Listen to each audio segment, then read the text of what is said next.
জয় বাবা লোকনাথের জয় জয় বারোদিনাথ বাবা লোকনাথ। বাবা লোকনাথের এই মহানাম যেই স্মরণ করবে, জীবনে সে যে দারুণভাবে জিতে যাবে এতে কোনো সন্দেহই নেই। জয় বাবা লোকনাথ। এই অভয় মন্ত্র নিরন্তর জপ করে সকল প্রকার জাগতিক দুঃখ থেকে মুক্তি লাভ সম্ভব। নমস্কার দাদা ভাই। হ্যাঁ নমস্কার।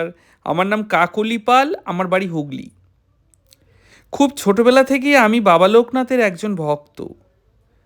বাবা লোকনাথের নাম গান ও সংকীর্তনই আমার বড়ই প্রিয়। বিয়ের আগে যখন বাপের বাড়িতে ছিলাম, তখন আমার জাগতিক বাবা প্রতি সপ্তাহে একবার করে বাড়িতে বাবা লোকনাথের নাম সংকীর্তনের আসর বসাতেন। আমার তখন কী যে ভালো লাগতো তা বলে বুঝে ওঠানোর উপায় নেই। সেই সকালবেলা থেকে আমার ব্যস্ততা তুঙ্গে। সকাল সকাল ঘুম থেকে উঠে স্নান সেরে তুলসী পাতা জোগাড় করা, চন্দন বাটা থেকে শুরু করে নানান কাজ আমার তখন। তারপর দুপুরবেলা খাওয়া দাওয়ার পর প্রতিদিনকার মতো মার পাশে না শুয়ে কীর্তনের জায়গায় বাবা লোকনাথের ছবি বসানো, বাবাকে চন্দন পরানো, তারপর একটি পাত্রে ফুল, তুলসী পাতা, লাল ও সাদা চন্দন বাটা, হর্তকি, তিল, দূর্বা এই সমস্ত উপকরণ সুন্দর করে সাজিয়ে রাখা, বাবার সামনে ঘট রেডি করা, চারপাশে খুব সুন্দর করে আলপনা দেওয়া, তারপর কীর্তনকারীদের জন্য আসন পাতা, সব কিছু করে একদম গুছিয়ে রাখতাম। এরপর মা বিকেলবেলা ঘুম থেকে উঠে এসব দেখে অবাক হয়ে যেত। আমায় মা ভালোবেসে সোহাগী করে ডাকতো, বলতো, হ্যাঁ রে সোহাগী, তুই সব দেখি গুছিয়েই রেখেছিস। তারপর মাকে জড়িয়ে ধরে বলতাম, মা আজ কিন্তু মাস্টারমশাই এলেও আমি পড়বো না।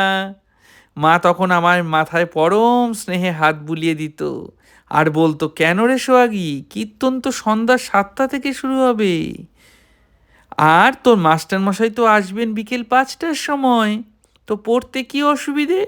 না মা, আজ পড়তে তো ইচ্ছে করছে না। তার ওপর একটু পরেই তুমি যে পুজোর ফল প্রসাদ কাটতে বসবে, তোমায় একটু সাহায্য করতে হবে না? আমার হেল্প ছাড়া তুমি যে কিছুই করতে পারো না, তাই না? সেটা তো আমি জানি মা গো। মা তখন আমায় জড়িয়ে ধরে বলতেন, আমার সোনা মেয়ে। এইভাবেই প্রতি সপ্তাহে একটি দিন বাবা লোকনাথকে নিয়ে আমার মহানন্দে কেটে যেত। খুব সুন্দর। ছোটবেলার সেই স্মৃতি বড়বেলাতেও অমলিন হয়ে রয়েছে। বিয়ের পর বরকে কত করে বললাম, হ্যাঁ গো, আমার বাপের বাড়ির মতো এখানেও প্রতি সপ্তাহে বাবা লোকনাথের নাম সংকীর্তনের আসর বসাবে গো। তা আমার কথা শুনে আমার বর অনেক চেষ্টা করলেও এখানে কোনো নাম সংকীর্তনের দল খুঁজেই পাওয়া গেল না।